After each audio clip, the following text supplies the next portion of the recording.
saya Adli Hafiz Rafsanjani, NIM 41519010213. Dalam kesempatan kali ini saya akan menjelaskan materi sistem operasi. Materi sistem operasi utama yaitu peta konsep. Peta konsep yaitu suatu bagian skematis atau ilustrasi grafis untuk mewakili hubungan yang bermakna antara satu konsep dengan konsep yang lainnya, sehingga menjelaskan suatu pengertian konseptual seorang dalam suatu rangkaian penyataan. Peta konsep juga adalah suatu cara atau strategi untuk menyajikan informasi dalam bentuk konsep-konsep yang saling terhubung dalam suatu rangkaian. Kemudian, arsitektur komputer. Satu, pengertian komputer adalah sebuah alat elektronik yang bekerja dengan cara berkoordinasi dan berintegrasi berdasarkan program dan dapat menerima masukan atau inputan berupa data yang dapat diproses dalam suatu sistem dan dikeluarkan dalam bentuk informasi. Menurut EDPS atau Electronic Data Processing System, komponen sistem komputer dibagi menjadi 3 bagian, yaitu satu, hardware berfungsi sebagai penyedia sumber daya untuk komputasi. Hardware merupakan benda yang konkret, dapat dilihat dan dapat sentuh. Kedua yaitu software. Software adalah sarana yang memberitahukan hardware apa yang harus dikerjakannya. 3, brainware atau user adalah pengguna komputer, yaitu manusia. 2, struktur komputer. Dalam struktur komputer terdiri dari satu, input device, yaitu perangkat keras komputer atau alat yang digunakan untuk menerima input dari luar sistem. Kedua yaitu output device, perangkat keras komputer yang berfungsi menampilkan keluaran sebagai hasil pengolahan data. Pengolahan data yang dikeluarkan bisa berupa hard copy, soft copy, ataupun suara. B. Sistem interkoneksi. Sistem koneksi merupakan sistem yang menghubungkan I/O device, CPU, dan memori utama. Bus merupakan lintasan komunikasi yang menghubungkan 2 atau lebih komponen komputer. Sebuah bus biasanya terdiri dari beberapa saluran. Sebagai contoh, bus data terdiri dari 8 saluran sehingga dalam satu waktu dapat mentransfer 8 bit. C. Pemroses atau CPU adalah otak sistem komputer, di mana CPU memiliki bagian dalam operasional, yaitu 1. ALU atau Arithmetical Logical Unit. Fungsinya yaitu sebagai pusat pengolahan data, operasi aritmatika, dan logika. Kedua, CU atau Control Unit sebagai pengontrol kerja komputer. Ketiga, register merupakan memori yang sangat cepat dan berfungsi sebagai tempat peroperan dari operasi yang akan dilakukan oleh pemroses. CPU mengendalikan seluruh sistem komputer, mengambil instruksi yang dikodekan secara biner dari memori utama. D. Memori. Memori adalah sistem perangkat yang menyimpan data atau program pada komputer elektronik digital. Memori dibagi 2, yaitu 1. Random access memory atau RAM. Data dan program yang dimasukkan melalui alat input akan disimpan terlebih dahulu di memori utama, khususnya RAM, yang dapat diakses secara acak oleh pemrogram. Struktur RAM sendiri terdiri dari 4 bagian utama, yaitu input storage yang digunakan untuk menampung input yang dimasukkan melalui alat input. B. Program storage digunakan untuk menyimpan semua instruksi program yang akan diakses. C. Working storage digunakan untuk menyimpan data yang akan diolah dari hasil pengolahan. D. Output storage digunakan untuk menampung hasil akhir dari pengolahan data yang akan ditambahkan ke alat output. 2. Read only memory atau ROM. ROM hanya dapat dibaca sehingga pemrogram tidak dapat mengisi suatu dalam ROM. ROM sudah diisi oleh pabrik pembuatnya berupa sistem operasi yang terdiri dari program-program pokok yang diperlukan oleh sistem komputer. Misalnya program untuk mengatur penampilan karakter di layar, pengisian tombol kunci, papan ketik untuk keperluan tertentu, dan bootstrap program. C. Program bootstrap diperlukan pada saat pertama kali sistem komputer diaktifkan. Proses mengaktifkan komputer pertama kali disebut dengan booting. 3. Fungsi dasar sistem komputer. Fungsi operasi pengolahan data, fungsi operasi sebagai penyimpan data, fungsi operasi sebagai pembinaan data, fungsi operasi sebagai kontrol, dan sebagai pemroses data. Dalam pengolahan data, komputer memerlukan unit penyimpan sehingga diperlukan suatu mekanisme penyimpanan data.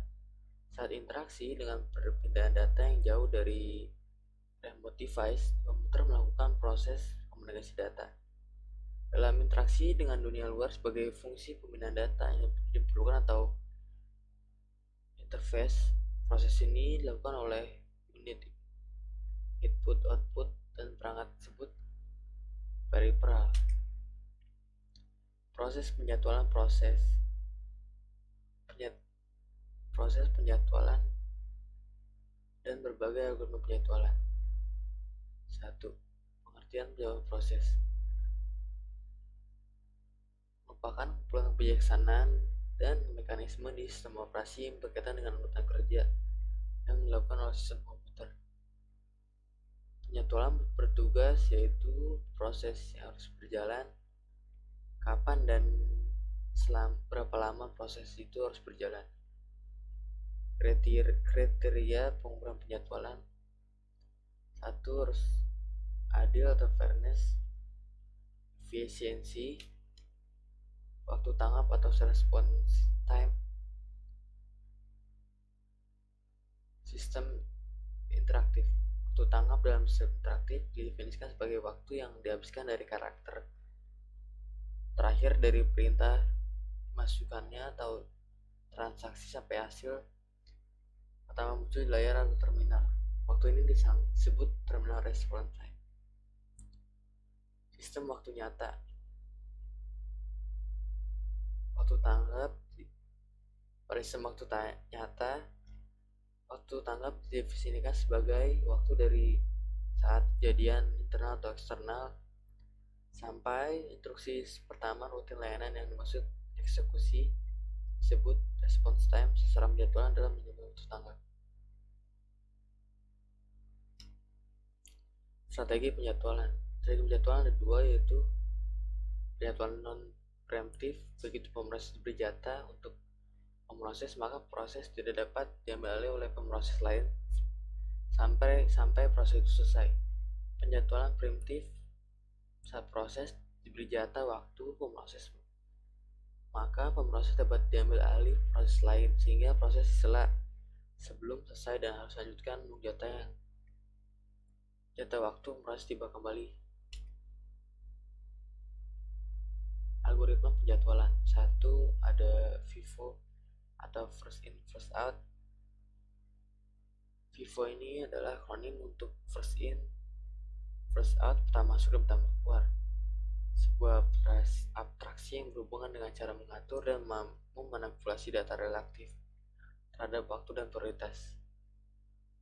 Ungkapan ini mengabarkan prinsip teknik pengolahan data antrian atau melayani penggunaan yang saling bertentangan dengan proses-proses pemesanan berdasarkan perilaku first come first service atau FCFS, di mana orang meninggalkan antrian dalam tempat mereka tiba atau menunggu gelaran. 1. Sebuah sinyal kontrol lalu lintas. 2. SJF atau Short Job First. Mekanisme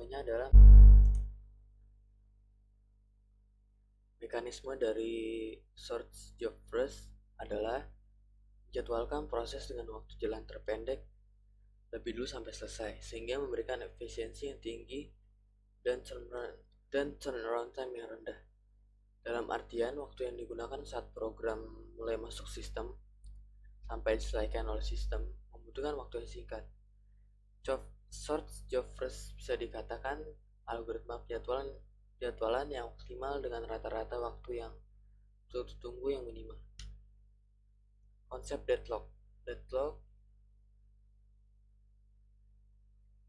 adalah suatu kondisi di mana dua proses atau lebih saling menunggu proses lain untuk melepaskan research yang sedang dipakai, atau bisa dibilang juga seperti nge-lag, atau kita sedang melakukan pekerjaan yang berat, melakukan komputer banyak tab sehingga komputer menunggu.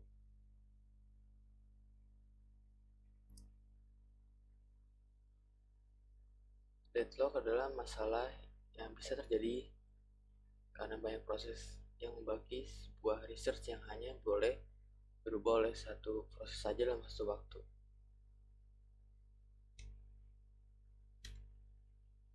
Konsep starvation adalah kondisi yang bisa terjadi setelah deadlock. Proses yang kekurangan research karena terjadi deadlock tidak akan pernah mendapat research yang dibutuhkan sehingga mengalami starvation atau kelaparan. Namun starvation juga bisa terjadi tanpa deadlock. Hal ini ketika terdapat kesalahan dalam sistem sehingga terjadi ketimpangan dalam pembagian research. Satu proses selalu mendapatkan research, sedangkan proses yang lain tidak pernah mendapatkan ilustrasi research.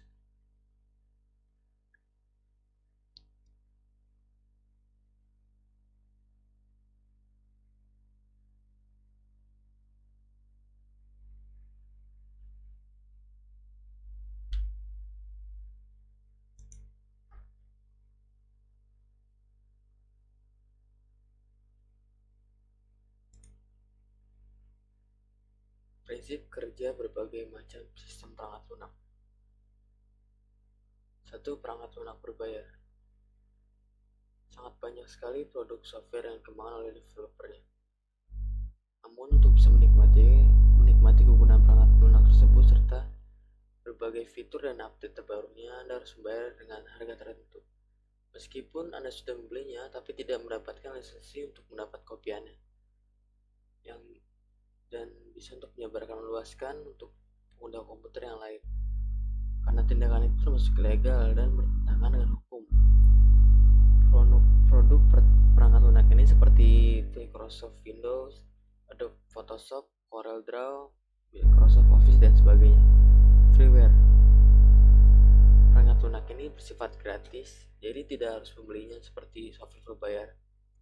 Bahkan kita bisa menggunakan tanpa batasan waktu. Contoh produk freeware adalah Google Chrome, Mozilla Firefox, Gmail, Yahoo, dan lainnya. 3. Free software. Pada awalnya Anda harus membeli perangkat lunak ini, namun Anda bebas untuk melakukan penggandaan, modifikasi, ataupun distribusi. Jadi pengertian gratisnya tidak hanya beberapa pada komponen tersebut, inilah yang membedakan dengan freeware. Shareware. Perangkat lunak ini juga bisa digunakan secara gratis. Sayangnya ada batasan waktu untuk penggunaannya. Inilah perbedaan dengan freeware yang bisa dimanfaatkan selamanya tanpa ada waktu kadaluarsanya.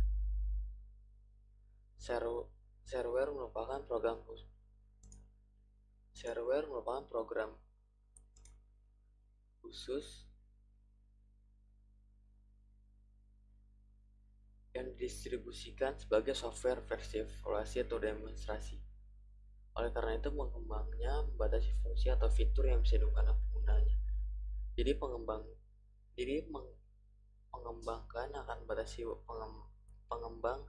akan membatasi waktu pemakainya. Semisal hanya 1 bulan atau 2 bulan. Nah, setelahnya kita harus membelinya. 5. Malware.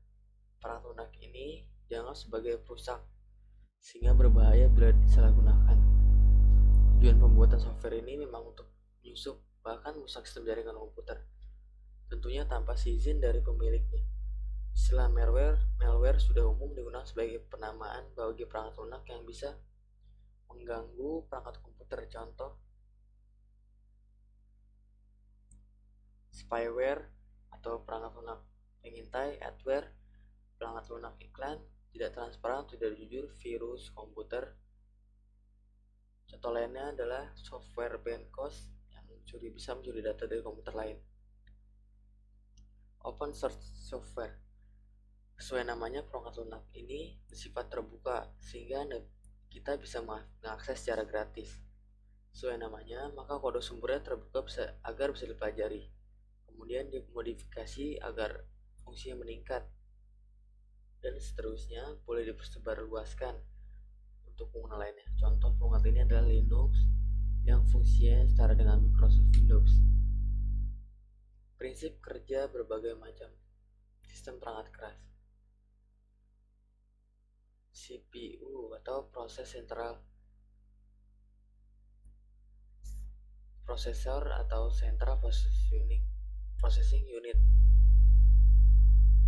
Pengertiannya, salah satu jenis perangkat keras dari komputer yang dapat dipakai untuk menangani instruksi yang diberikan. CPU juga sering disebut sebagai otak dari sebuah komputer. Fungsi-fungsinya adalah menerima instruksi yang diberikan, mengelola instruksi yang selanjutnya dieksekusi instruksi tersebut. Sinkronasi kinerja pada hardware dan software, mendukung kebutuhan spesifik user seperti desain dan game. Motherboard atau mainboard atau baseboard adalah papan sirkuit cetak atau print circuit board atau PCB yang menampung semua komponen penting dalam sistem. Contohnya itu CPU, slot RAM, VGA port, USB port, dan yang lainnya. Fungsi dari motherboard menyediakan akses untuk setiap komponen dalam melakukan komunikasi, meningkatkan fleksibilitas dari komputer membuka beberapa perangkat tambahan. Monitor adalah perangkat keras eksternal yang berfungsi untuk menampilkan grafik atau gambar sebagai informasi yang dapat diterima oleh user. Fungsinya, monitor terdiri dari sirkuit, satu daya, tombol untuk menyesuaikan pengaturan layar, dan casing untuk menampung semua komponen. Keyboard, perangkat keras yang dipenuhi dengan berbagai tombol yang mewakili angka, huruf, karakter, dan beberapa fungsi khusus. Fungsi dari keyboard, alat untuk menginputkan atau masukkan data yang berupa huruf, angka, atau simbol yang kemudian disampaikan oleh CPU, yang selanjutnya diubah menjadi sinyal yang dipahami oleh prosesor. Mouse, perangkat keras yang digenggam untuk mengarahkan kursor, biasanya berisi 2 macam tombol dan atau laser pemindai di bawahnya. Fungsinya untuk mengarahkan kursor seperti ini, untuk melakukan scroll up, klik kiri, klik kanan, dan juga sebagai input device. AGP card atau Accelerated Graphic Port, perangkat keras yang bertugas untuk memaksimalkan resolusi gambar layar pada komputer. VGA card atau Virtual Graphic Array atau juga disebut GPU, suatu perangkat keras komputer yang dipakai untuk mengelola sekaligus menerjemah output ke dalam monitor.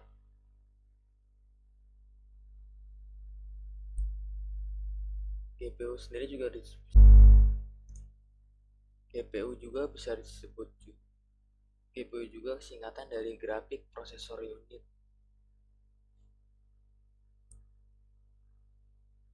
Fungsi dari VGA mengubah sinyal digital menjadi sebuah tampilan grafik, membantu 3D design dan grafis. Tampilan layar menjadi jernih dan tajam. Grafik dalam game akan menjadi lebih baik. FDD atau floppy disk drive, perangkat keras yang berfungsi untuk memutarkan piringan sekaligus menggerakkan head baca tulis yang kemudian diterjemah ke dalam disket.